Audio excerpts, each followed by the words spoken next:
وعلیکم السلام میرا کام ہے آپ کی تربیت کرنا. میں آپ کا باپ چیتا رہا ہوں اور میں اپنے بیٹوں کو. SCO سمٹ اسلام آباد 2024 کا انعقاد چین، روس، قزاقستان، کرغزستان، تاجکستان، پاکستان، ازبکستان اور بھارت پر مشتمل علاقائی اتحاد کے بنیادی اصول، ماحول دوست معاشی شراکت داری اور دہشت گردی کے خلاف سیکیورٹی تعاون، مشترکہ مسائل اور اجتماعی کاوشوں کا اہم سنگ میل.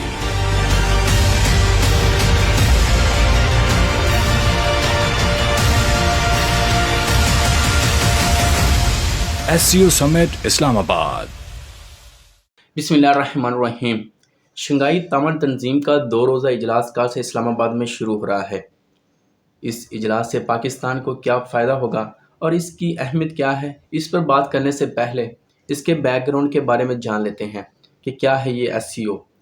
SCO basically Shanghai cooperation organisation ہے جو کہ چین، روس، ترکمانستان، ازبکستان کی مدد سے 2001 میں اس کی بنیاد رکھی گئی، جس کا بنیادی مقصد خطے میں دیر پا امن، ایک دوسرے سے معاشی تعاون اور خطے کی بہتری کے لیے کام کرنا تھا. 2001 میں اجلاس ہونے والا 20 سال بعد، آج تقریباً 23 سال بعد، اس میں تقریباً 10 سے زیادہ ممالک اس کے ممبر بن چکے ہیں، اور ابھی کئی ممالک ایسے ہیں جو اس کا ممبر بننا چاہتے ہیں. جو بڑے ممالک جس میں ایران، پاکستان، ہندوستان اور اس طرح کے منگولیا اور اس طرح کے بہت سے ممالک ایسے ہیں جو اس کے ممبر بن چکے ہیں اور کچھ ابھی بننا چاہ رہے ہیں، جس طرح افغانستان ہو گیا. تو اس جو آرگنائزیشن کا ہے اجلاس، وہ کل سے اسلام آباد میں شروع ہو رہا ہے، اور یہ پاکستان کو پہلی دفعہ یہ اعزاز حاصل ہوا ہے کہ اس کی سربراہی پاکستان کرے گا، اور اس کی صدارت کا اعزاز موجودہ وزیر اعظم پاکستان شہباز شریف کو حاصل ہوگا. اس سے جو پہلا اجلاس ہوا تھا 2023 میں، وہ ہندوستان میں ہوا تھا، جہاں پاکستان کے وزیر خارجہ بلاول بھٹو نے شرکت کی تھی.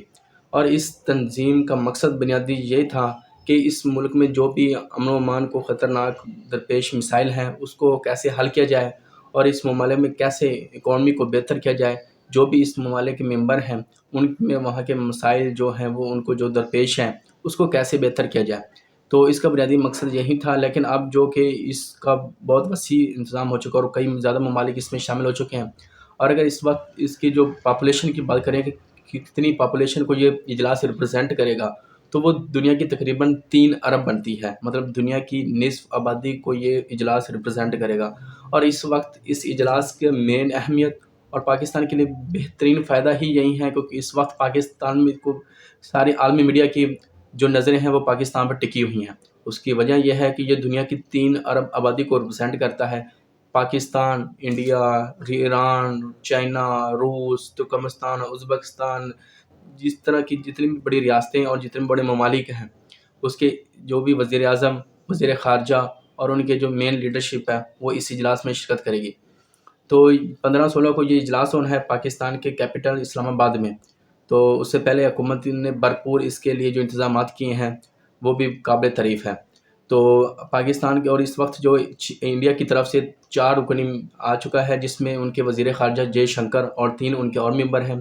ہندوستان کی جانب سے 4 رکنی، ایران کی جانب سے بھی 14 رکنی، رشیا کی جانب سے 76 رکنی اس وقت اسلام آباد میں پہنچ چکے ہیں. چین کی جانب سے 16 رکنی، اور اس طرح مختلف ممالک سے مختلف لوگ اور ان کے وزیر اعظم اور ان کے وزیر خارجہ اور ان کے جو نائب صدر ہیں، جو پارلیمنٹیرین ہیں، ان کی طرف سے وہاں پہ تیاریاں بھی عروج پر پہنچ چکی ہیں.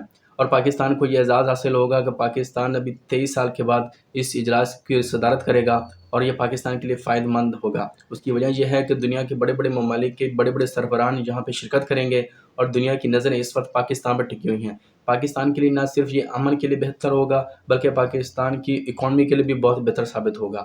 اور جو کہ اس وقت علاقائی جنگ جاری ہے، ایران اسرائیل کی، فلسطین کی، یا دوسری جانب لبنان اور مصر کی جانب سے جو بھی اس طرح جنگی صورتحال ہے، اس وقت پاکستان کے پاس یہ بہت بڑی اپرچونٹی ہوگی کہ وہ دنیا کے سامنے اپنا موقف پیش کرے، اور دنیا کے سامنے بتائے کہ وہ اسرائیل کس طرح مسلمانوں کے خلاف بھرپور کمپین کر رہا ہے، ظلم زیادتی کر رہا ہے.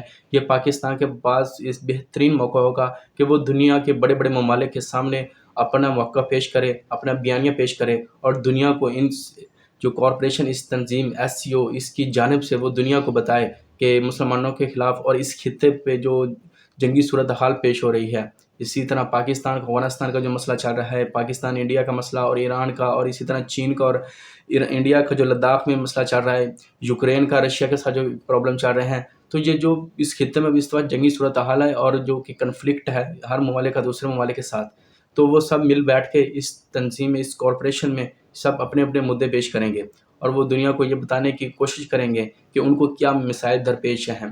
اور اس وقت یہ اگر اس NGO یا جو بھی اس کارپوریشن کی بات کی جائے تو یہ کتنی دنیا کی، پاکستان کی نہ صرف انڈیا جو کہ تقریباً 1.5 ارب کی آبادی ہے، اسی طرح چین کی، روس کی، ایران کی، پاکستان، قرغستان، ترکمانستان اور اس طرح کے آگے جو جس طرح ممالک شامل ہونا چاہتے ہیں، جس طرح منگولیا ہو گیا، افغانستان ہو گیا.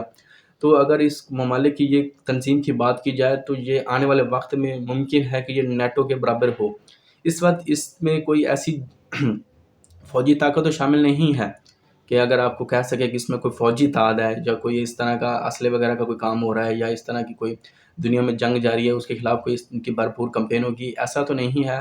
البتہ یہ مختلف ممالک کا اکانومی ایک اتحاد ضرور ہوگا اور مختلف ممالک جو اس خطے کے ہیں تو اس ممالک کے ان کا امن، دیر پا امن کے لیے یہ ایک بہت بڑی کاوش ہوگی. اگر یہ اس طرح پاکستان اس طرح کو صحیح طریقے سے ریپرزینٹ کرتا ہے اور اپنا موقف ایک درست طریقے سے پیش کرتا ہے تو یہ پاکستان کے لیے نہ صرف آنے والی نسلوں، ہمارے پاکستانی عوام کے لیے، آنے والی نسلوں کے لیے اور اس خطے کے لیے بہت بہتر ثابت ہوگا.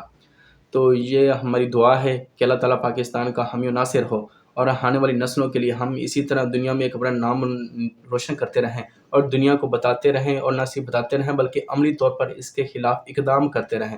جو بھی دنیا میں ظلم زیادتی ہو رہی ہے، جو بھی پاکستان کے ساتھ ظلم زیادتی ہوا، جو کہ اکانومی کے مسائل ہیں، جو کہ جنگی مسائل ہیں، جو کہ دہشت گردی کے مسائل ہیں، اور اس طرح کے بہت سی ممالک کو اپنے اپنے مسائل ہوتے ہیں، مسائل ممالک سے ہوتے ہیں، اسی طرح پاکستان کو بھی ہیں. تو یہ اگر دیکھا جائے تو پاکستان کی بہت اچھی کاوش ہے. اور دوسری جانب اگر دیکھا جائے تو پاکستان کا جس طرح انڈیا کے ساتھ مسائل چل رہے ہیں تو یہ بھی ایک بہترین کاوش ہے کہ انڈیا کی جانب سے 2016 کے بعد کوئی اتنا بڑا عہدیدار، جس طرح اس دفعہ ان کا وزیر خارجہ جے شنکر آ رہا ہے، بلکہ آ چکا ہے، اسلام آباد میں پہنچ چکا ہے. تو اس لیے یہ پاکستان کے لیے بڑی اچھی بات ہوگی اور پاکستان کے لیے نہ صرف بلکہ ہمسائے ممالک کے لیے، خود ہندوستان کے لیے یہ بڑی قابل تعریف بات ہے کہ انہوں نے پاکستان کے جو بھی یہ تھا کارپوریشن ہو رہی ہے، جو بھی آرگنائزیشن اس کا جو اجلاس تھا، اس میں شمولیت کر کے انہوں نے بہت اچھا اقدام کیا ہے. تو آنے والے وقت میں یہ تمام ممالک کو سوچنا چاہیے، مل بیٹھ کر فیصلے کرنے چاہیے اور اپنے خطے کی دیر پا امن، بہتری اور اکانومی صورتحال کو بہتر کرنے کے لیے اس طرح کی تنظیم کا بے حد اجلاس ہونا ضروری ہے. اور خاص طور پہ پاکستان کو جس طرح مسائل درپیش ہیں اس کے لیے تو یہ بہت ہی ضروری ہو جاتا ہے. میری دعا ہے کہ خدا پاکستان کا حامی و ناصر ہو. پاکستان زندہ باد.